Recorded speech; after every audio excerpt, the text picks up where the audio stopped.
చర్చిలో వాయిద్యాలు వాయించకూడదన్నారు కదా, ఎందుకని?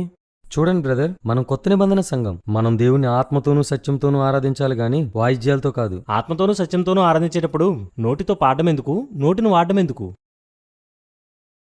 అసలు వాయిద్యాలు ఎందుకు వాడకూడదంటున్నారు? వాయిద్యాలు దేవుని ఆరాధించవు కదా. వాయిద్యాలు దేవుణ్ణి ఆరాధించవు గాని మనం మనసారా ఆరాధించడానికి అవి సహకరిస్తాయి.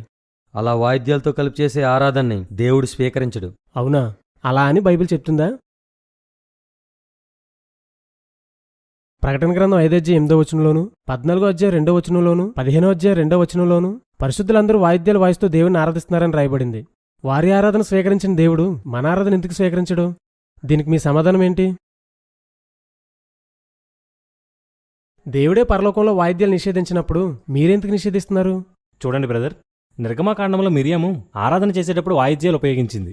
మొదటి దినవృత్తాంతాలు 15, 16, 23 అధ్యాయాల్లోనూ, పాత నిబంధన గ్రంథంలో అనేక చోట్ల, కీర్తన గ్రంథంలోనూ భక్తులు వాయిద్యాలు ఉపయోగించారు.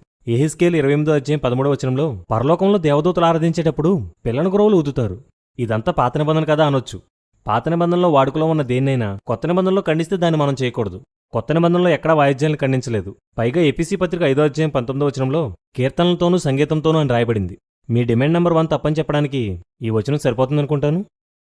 అది తర్జుమా పొరపాటు బ్రదర్. అవునా? అసలు తర్జుమా ఏంటో చెప్పగలరా? మూల భాషలో అక్కడ ఏ పదం వాడబడిందో తెలుసా? అక్కడ సల్లో అనే గ్రీక్ పదాన్ని వాడారు. దానికి అర్థం ఒక వస్తువును మీటుడు ద్వారా శబ్దాన్ని చేయుట. చప్పట్లు కావచ్చు, వాయిద్యాలు కావచ్చు, ఇవన్నీ మీటుడు ద్వారా శబ్దాన్ని రప్పించేవే కదా. బ్రదర్, వాయిద్యాలు తప్పనిసరిగా వాడాలని మేము చెప్పడం లేదు. కొన్ని చోట్ల సంగీతానికే అధిక ప్రాధాన్యతనిచ్చేస్తున్నారు. మనసులు పాడడం తక్కువ, సంగీతం ఎక్కువ అయిపోతున్నాయి. దీన్ని మేము ఖండిస్తున్నాం కూడా. అలాగని వాయిద్యాలు నిషేధం అని చెప్పడానికి కూడా మేము సమ్మతించం. వాయిద్యాలు వాడాలంటే వాడచ్చు, మానేయాలంటే మానేయచ్చు.